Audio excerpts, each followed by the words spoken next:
Bismillahirrahmanirrahim. Remark: if the subgroup H is a trivial subgroup contain only the identity element E of the group G, then each coset of H and G contains a single element of the group G. That is, each element of G gives distinct left or right cosets of the subgroup H in a group G. Hence, the order of the group G is equal to the index of the subgroup H in a group G. For example, the set G contains the element 1 omega square, where omega is a cube root of unity, is a group with respect to the ordinary multiplication. H is a subgroup of G, which is a trivial subgroup of G, contain only the identity element 1 of the group G.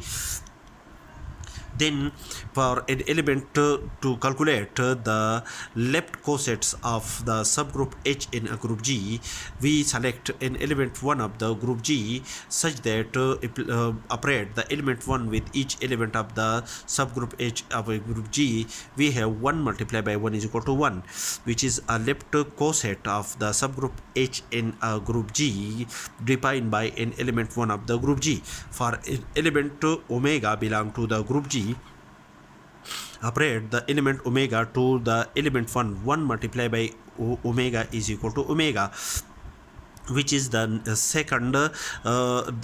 next left coset of the subgroup H in a group G defined by an element omega of the group G. For an element omega square belong to the group G, operate the element omega square to the each element of the subgroup H in a group G. We have omega square multiplied by 1 is equal to omega square.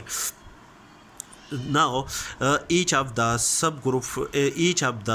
coset of the subgroup H in a group G contain only a single element of the group G, and now the index according to the above definition, that each coset of the subgroup H in a group G contain only a single element of the group G. These cosets defined by the trivial subgroup H in a group G contain only a single element of the group G. Now, the index of the subgroup H in a group G is equal to 3. That is, there are only 3 left cosets of the subgroup H in a group G defined by the subgroup H, and the order of the group G is also equal to 3. Therefore, the order of the group G is equal to the index of the subgroup H in a group G.